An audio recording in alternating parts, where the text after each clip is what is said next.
고린도후서 6장 11절부터 13절 말씀 마음을 집중하시고 함께 읽어보십니다. 고린도인들이여, 너희를 향하여 우리의 입이 열리고 우리의 마음이 넓어졌으니 너희가 우리 안에서 좁아진 것이 아니라 오직 너희 심정에서 좁아진 것이니라. 내가 자녀에게 말하듯 하노니 보답하는 것으로 너희도 마음을 넓히라. 아멘. 성경에 보면 예수님을 닮으려고 애썼던 많은 사람들의 기록이 있습니다. 그 중에 또 오늘 본문을 썼던 사도 바울이야말로 예수님을 온전히 닮으려고 애썼던 대표적인 인물입니다. 지난 주일에도 사도 바울의 2차 선교여행 여정을 말씀드렸습니다. 2차 선교여행은 빌립보로부터 시작하여 데살로니가, 베레아, 아덴을 거쳐서 고린도에 이르는 여정이었습니다. 지난 주일에는 그 아덴에 이르렀을 때 있었던 말씀 제목이 발견이었어요. 사도행전 17장 27절 말씀처럼 그 아테네 사람들이 종교심이 너무 많아서 많은 우상을 섬기는 모습을 보면서 하나님을 더듬어 찾아 발견하게 하려심이라, 그렇게 표현을 했어요. 하나님을 더듬어서 찾아야만 할 만큼 그렇게 발견했으라도 하나님을 만나는 것이 너무도 귀한 일이죠. 그럼 믿지 않는 사람들에게는 하나님을 더듬어서라도 찾아 발견하게 하시는 것이 하나님의 뜻이라면, 먼저 믿게 된 우리들에게는 그 다음 바울이 빌립보서 3장 9절에서 말한 것처럼 그리스도를 얻고 그 안에서 발견되려 함이라 그랬어요. 우리가 그리스도 안에서 발견되는 존재라 하는 것은 그리스도 안에 있지 않을 때 내 모습과 그리스도 안에서의 내 모습은 분명 다른 모습입니다. 그리스도 안에 있다면 나는 예수님을 닮은 모습이어야만 하겠죠. 그런데 이제 그 아테네까지 갔던 2차 선교여행지 마지막 고린도에 이르러서 오늘 주신 말씀, 그 고린도 성도들에게는 마음을 넓히라고 또 말씀을 또 바울이 하고 있어요. 오늘 본문 13절을 보시면 내가 자녀에게 말하듯 하노니 보답하는 것으로 너희도 마음을 넓히라. 자녀에게 말하듯 한다는 것은 부모가 자식에게는 아무런 이해 타산이 없죠. 그저 사랑하는 마음으로 말하는 것처럼 바울도 마치 부모가 자녀에게 말하는 것과 같이 그들에게 말을 하면서 너희도 마음을 넓히라. 그렇다면 너희도라는 표현 속에는 이미 바울의 경험이 있기 때문에 내가 이렇게 마음이 넓어진 것처럼 너희도 마음을 넓히라, 그런 뜻입니다. 또 이 고린도전서 11장 1절에도 보면은 내가 그리스도를 본받은 자 된 것 같이 너희도 나를 본받으라 그랬거든요. 그렇다면은 여기에서 이 바울이 정말 사랑하는 마음으로 바울의 영적인 삶의 변화처럼 너희들도 마음을 넓히라. 그렇다면은 이미 앞서서 말씀드린 것처럼 그리스도 안에서 발견되고자 하는 모습이란 그렇게 그리스도를 닮은 모습, 또 오늘 여기 고린도 교회에 말씀 준 것처럼 마음을 넓히라. 마음이 넓어지는 것이 그 삶의 변화인 것을 또 말씀을 하는 것이죠. 오늘 본문 11절에도 고린도인들이여, 너희를 향하여 우리의 입이 열리고 우리의 마음이 넓어졌다고 말하고 있습니다. 그렇다면은 입이 열리고 마음이 넓어졌는 것은 마음의 거리낌이 없이 말을 할 수 있다는 얘기죠. 이렇게 먼저 우리의 마음이 넓어졌기 때문에 너희도 마음을 넓히라. 네, 이렇게 강조하는 내용입니다.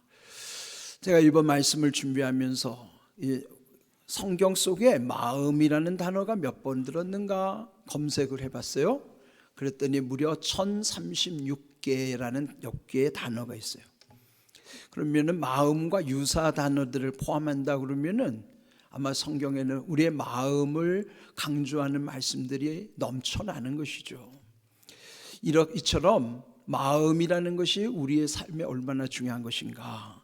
잠언 4장 23절을 보시면 그 마음이 우리의 생명의 근원임을 강조하는 것이에요.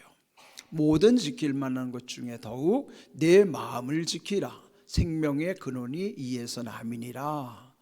우리가 지켜야 될 게 많죠. 뭐 건강도 지켜야 되고 재물도 가정도 지켜야 될 것 많지만 무엇보다도 마음을 지키는 것이 중요하다는 것이죠. 우리 주변에 마음을 흔드는 것뿐만 아니라 우리 마음을 빼앗으려고 유혹하는 일들이 너무 많아요.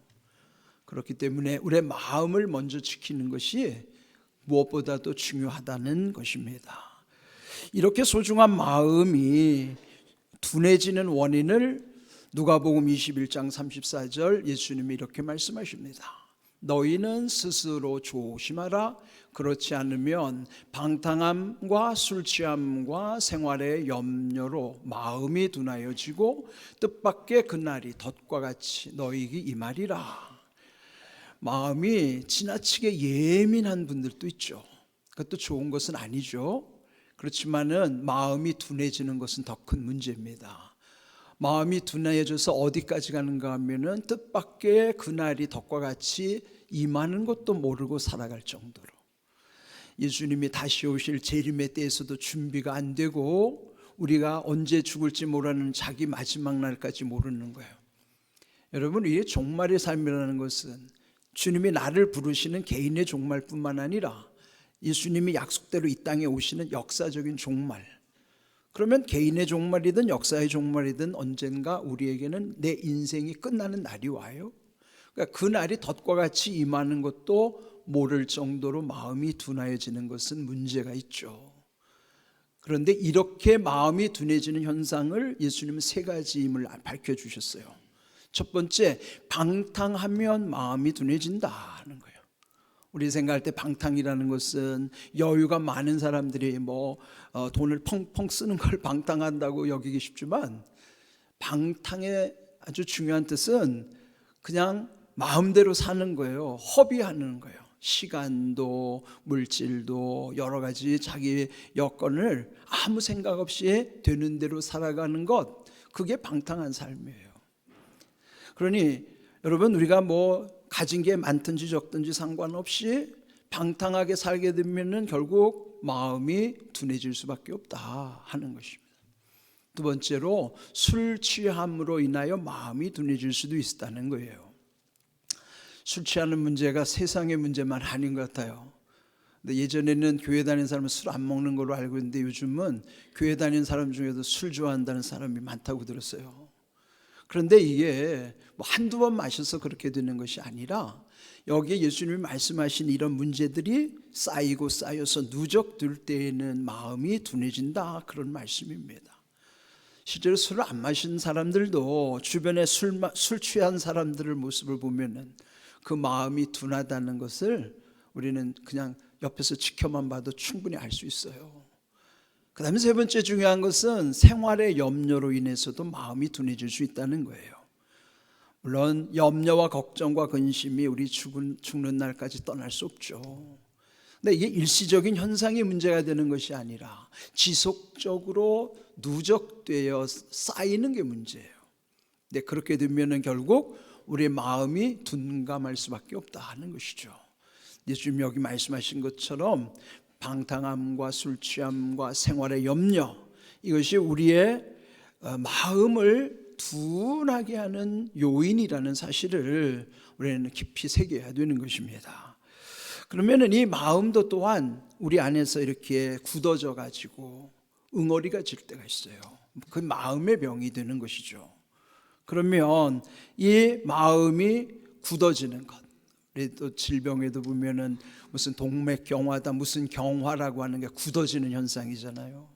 그러니까 마음이 경화되는 현상, 마음이 굳어지는 것, 이게 무서운 것이죠. 그렇다면은 이 굳어진 마음이 풀려야 되는데 이게 어떻게 풀을 수 있는가? 누가복음 24장 32절을 보시면은 부활하신 예수님이 엠마오로 내려가는 제자를 만난 적이 있어요. 그 엠마오로 내려가는 두 제자 사이에 말씀을 풀어주시다가 이제 서로 헤어졌고 결국 그 두 제자가 길을 가면서 자기들끼리 나눈 말씀이에요. 예수님께서 우리에게 성경을 풀어주실 때 우리 속에서 마음이 뜨겁지 아니하더냐 서로 확인하는 거예요. 네, 여기 아주 중요한 교훈이 담겨져 있어요. 말씀을 풀어주시면, 즉 말씀이 내 마음에 풀어지면은 그때부터 내 마음이 뜨거워진다는 거예요. 이렇게 뜨겁다는 것이 마치 우리가 뭐 불에 데인 것처럼 그런 뜨거운 현상이 아니고 마음이 열려지기 시작한다는 것이죠. 마음이 뜨거워진다고 하는 것은 내 마음에 굳어져 있던 것들이 녹아지는 것이고 그게 이제 풀리기 시작하는 거예요. 저는 이 말씀을 묵상하면서 정말 소중한 것을 깨달았어요. 그건 다름 아닌 여기에 많은 말씀들이 내 마음 속에서 풀리기 시작할 때에, 그러면 내 마음 속에서의 또 풀려야 되는 문제도 풀어지기 시작한다는 것이죠. 그래서 내 마음에 늘 새기는 건요, 말씀이 풀리면 문제도 풀린다라는 사실이에요. 여러분 그거 믿으셔야 됩니다. 한번 따라해 보십시오. 말씀이 풀리면 문제도 풀린다. 그러니까 여러분 문제가 풀리려면요 먼저 말씀이 풀어지도록 해야 돼요. 말씀이 아무리 내게 말씀을 주셨어도 말씀이 내 안에 풀어지지 않으면은 내 문제도 풀리지 않아요. 그렇다면은 근원적으로 궁극적으로는 말씀이 풀릴 때 문제도 풀린다는 것, 예수님이 엠마오로 내려가는 제자들에게 경험하게 하신 사실이죠. 이렇게 먼저 마음을 넓히라고 고린도인들에게 말했지만은, 그러면은 마음이 넓어지려면은 첫 번째 내 안에 굳어진 마음이 풀어지고 녹아지는 이 회복의 은혜가 있어야만 하는 것입니다. 그러면 이렇게 마음이 풀어진 다음에 두 번째 중요한 사실은 빌립보서 2장 5절 말씀처럼 너희 안에 이 마음을 품으라 곧 그리스도의 마음이니 그랬어요. 우리 마음이라고 하는 것은 뭐 정해진 용량이 있는 게 아니에요. 우리 이제 흔히 속 좁은 사람을 밴댕이 소갈딱지 같다고 그러잖아요. 강화도 특산물이라고 그러는데 뭐 듣는 바에 의하면은 그 밴댕이가 하도 성질이 급해서 그냥 그물에 걸리면 팔딱팔딱 뛰다가 고기 중에서 제일 먼저 죽는다고 성질이 급해서 밴댕이 소갈딱지라고 한다고 들었습니다. 여러분 우리는 정도의 차이지 뭐 밴댕이 소갈딱지보다 커봤자 우리가 얼마나 크겠습니까? 우리의 마음의 용량이라는 것은 있는 그대로는 별 수 없어요. 그러나 여기 왜 그리스도 예수의 마음을 품으라고 그랬는가? 이 좁은 마음 속에도 예수님의 마음을 품을 때, 즉 예수님의 마음이 내 안으로 들어올 때만이 그때 내 마음이 넓어지기 시작하는 거예요. 여러분 하나님의 용량은 끝이 없죠. 그 표현 중에 저는 광대무변이 하나님을 일컫는 참 좋은 표현으로 생각해요. 광대라고 넓기가 이루 헤아릴 수 없을 정도로 그게 광대죠. 무변이라는 건 변두리가 없다는 거예요. 세상에 변두리 없는 게 어디 있어요? 그런데 하나님의 영역은 광대 끝도 없지만은 그래서 변두리가 없을 정도로 광대무변하신 하나님의 마음도 그렇습니다. 그렇다면은 이 밴댕이 소갈딱지 같은 내 마음이 광대무변하신 하나님의 마음과 접속돼야지만 내 마음이 그나마 조금씩 넓어지기 시작하는 거예요. 용량이 점점 커질 수 있다 하는 것이죠. 그런데 그 하나님의 마음이 내게 들어오면서부터 첫 번째 경험할 수 있는 것이 남을 대하는 태도예요. 야고보서 2장 13절을 보시면 긍휼을 행하지 아니하는 자에게는 긍휼 없는 심판이 있으리라. 긍휼은 심판을 이기고 자랑하느니라 그랬습니다. 긍휼이 불쌍히 여기는 마음이죠. 하나님 아버지의 마음입니다. 그런데 제가 어느 날 이 말씀 묵상에 아주 그냥 얼마나 빛처럼 내 마음에 임했는지, 불쌍히 여기지 않으면 마지막 심판 때도 불쌍히 여기지 않고 심판하시겠다는 거예요. 그런데 긍휼이라는 것, 불쌍히 여기면 심판을 이길 뿐만 아니라 자랑하게 된다는 것이죠. 이 땅에 사는 동안에 자랑이라고 하는 것은 부작용이 많아요. 자기를 자꾸 드러내고 자랑하면은 그걸 지켜보는 사람은 되게 별로 그게 좋아 보이지가 않아요. 그래서 우리가 이 땅에 사는 동안에는 자기가 자기를 자랑하는 건 자제해야 됩니다. 그런데 마지막에는요, 자랑할 기회가 와요. 그게 중요한 거예요. 마지막 자랑할 수 있는 기회에 나는 자랑할 게 없다. 그건 안 좋은 겁니다. 마지막 자랑할 기회를 주셨을 때 자랑할 수 있는 사람이 그게 진짜 인생을 바르게 사는 거예요. 그런데 긍휼히 여기는 마음, 불쌍히 여긴 사람은 심판도 이길 뿐만 아니라 그 긍휼히 여기는 그 마음이 하나님 앞에는 자랑거리가 된다는 거예요. 이 땅에서는 자랑은 자제하고 마지막 천국에 가서 하나님 앞에서 마음껏 자랑하십시오. 우리에게 마지막 자랑할 때가 온다는 사실을 기억하시고 그 모든 것은 불쌍히 여기는 아버지의 마음으로 살아가는 것이라는 사실을 우리는 늘 마음에 새겨야만 하는 것입니다. 그리고 빌립보서 4장 5절에 보면은 관용을 강조하는 거예요. 관용이라는 건 관대하고 용서하는 마음. 용서가 쉽습니까? 남을 용서하라는 말은 쉽지만 내가 용서하는 일은 결코 쉽지 않아요. 지금도 아마 미운 마음 때문에 남을 용서하지 못해서 힘들어하는 분들이 적지 않을 거예요. 그런데 이 관대하고 용서하는 관용의 마음을 모든 사람에게 알게 하라고 하는데 이것도 우리 힘으로 안 되잖아요.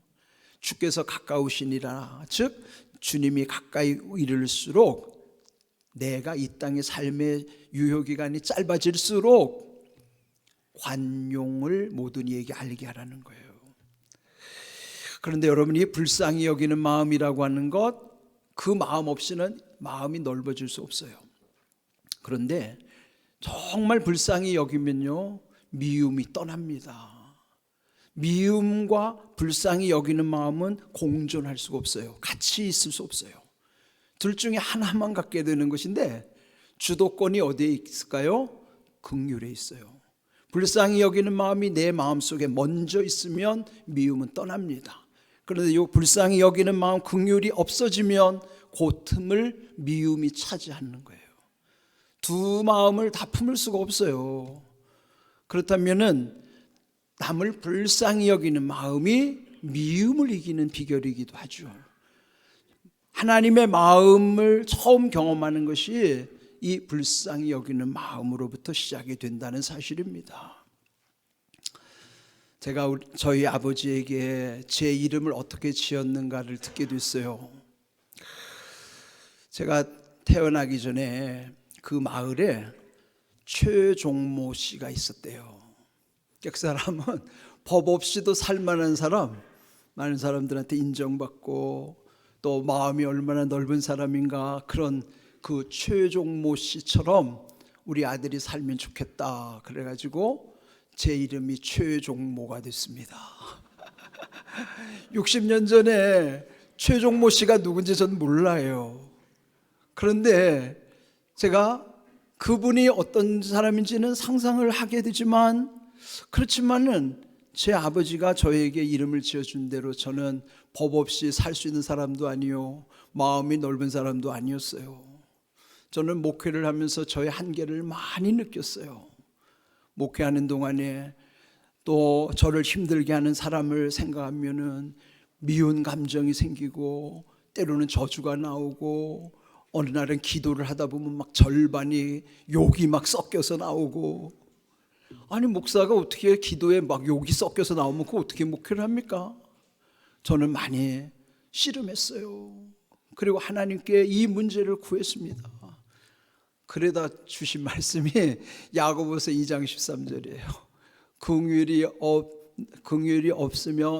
없이 사는 사람에게는 긍휼 없는 심판일 것이다. 긍휼은 심판을 이기고 자랑하느니라. 그 말씀이 확 들어오는 그 순간부터 그렇게 미워하던 사람들이 불쌍해지기 시작했어요. 그러니까 불쌍한 마음으로 바뀌기 시작하면서부터는 미움이 떠나갔어요. 그때부터는 그가 누구든지, 그가 나를 힘들게 하든지 미운 사람이든지 상관없이 주님의 마음으로 기도할 수 있게 됐던 것입니다. 여러분, 마음을 넓히는 것이 내 마음대로 안 돼요. 그러다가 오늘 이 말씀 묵상에서 정말 중요한 비법을 발견한 거예요. 고린도후서 7장 1절을 말씀해 보면은, 그런즉 사랑하는 자들아, 이 약속을 가진 우리는 하나님을 두려워하는 가운데서 거룩함을 온전히 이루어 육과 영의 온갖 더러운 것에서 자신을 깨끗하게 하자. 명령이 아니죠, 권유예요. 이렇게 하자, 권유하는 거예요. 명령으로 한다고 해서 이루어질 수가 없어요. 그런데 여기서 중요한 사실은 사랑하는 자들아, 바울의 진심을 담은 것이죠. 또 약속을 가진 우리가 정말 중요한 사실은 하나님을 두려워하면 된다는 거예요. 하나님을 두려워하면 어떤 유익이 있는가? 여기 세 가지 유익을 강조하는 거예요. 하나님을 두려워하면 거룩해진다는 거예요. 거룩이라는 건 하나님의 성품이면서 하나님의 백성이 거룩해지라고 말씀하시지만은, 거룩이라는 것은 우리의 노력으로 되지 않아요. 거룩할 수 있는 비결은 하나님을 두려워할 때부터 거룩해지는 거예요. 거룩은 죄와 섞이지 않는 거예요. 이 죄악된 세상에 산다고 하더라도 죄에 섞이지 않을 수 있는 비결은 하나님을 두려워하면 되는 거예요. 하나님을 두려워하면은 죄를 함부로 짓지 않습니다. 왜 죄를 쉽게 질까요? 하나님이 두렵지 않을 때 쉽게 죄를 짓고요. 또 아이고 어차피 용서받을 건데 이렇게 생각하면 죄를 짓기가 너무 쉬워요. 그런데 하나님이 무섭고 하나님이 두려우면, 결국 죄의 결과를 알게 되면 하나님을 두려워할 수밖에 없고요. 하나님을 두려워하면 죄를 함부로 짓지 않아요. 모르고 짓는 죄는 있을 수 있어도 최소한 알고 짓는 죄는 안 짓습니다. 그렇게만 해도 성도는 거룩해져 가는 거예요. 여러분, 하나님을 두려워하십시오. 하나님을 두려워하면요, 절대로 죄 쉽게 짓지 않아요. 두 번째로, 하나님을 두려워하면 온전해지는 것입니다. 세 번째, 하나님을 두려워하면 깨끗하게 되는 것이에요. 여기 하나님을 두려워하면 거룩해지고 온전해지고 깨끗해진다는 말씀. 그러면 비결은 뭘까요? 하나님 두려워하면 돼요. 하나님을 두려워하면 우리 서로를 눈치 볼 것도 없고요. 우리는 늘 하나님을 두려워하면은 거룩함과 온전함과 정결함의 은혜를 누릴 수 있다는 것이고요. 또 그 거룩함 가운데 결국은 하나님의 마음이 더해지는 거예요. 그렇게 될 때에 비록 내 마음은 아주 그냥 밴댕이 소갈딱지 같을지라도 예수님의 마음이 더해지는 순간부터 우리는 하나님의 마음 가운데 서로를 긍휼히 여기는 것, 불쌍히 여기는 것. 그래서 여러분 안에 남을 불쌍히 여기는 마음이 생기면 그것은 전적으로 하나님이 주시는 마음입니다. 저는 우리 교회가 서로를 불쌍히 여겨주는 마음, 서로를 대할 때, 우리가 생각할 때는 잘난 사람, 많이 가진 사람은 문제가 없을 것 같죠? 그렇지 않아요. 그런 사람일수록 더 많은 문제 속에 살아갑니다. 그래서 하나님의 눈으로 바라보면 불쌍하지 않은 인생이 없어요. 다 불쌍한 사람들이에요. 우리가 하나님의 마음을 구하면서 불쌍히 여길 때에, 그때부터 우리의 마음에서부터 녹아지면서도 마음이 풀리는 것과 더불어 마음이 예수님의 마음을 품을 때마다 점점 더 마음이 넓어지게 되는 것입니다. 오늘 여기에 중요한 비결은 고린도후서 7장 1절 말씀입니다. 하나님을 두려워하는 가운데 거룩함과 온전함과 정결함의 은혜가 있다는 사실을 기억하십시오. 올해 하나님이 우리 교회에 예비하신 충만한 은혜를 온전히 누리려면 하나님을 두려워하시는 가운데 이런 놀라운 은혜가 임한다는 것을 믿고, 그렇게 말씀대로 이루어지기를 주님의 이름으로 축복합니다. 아멘.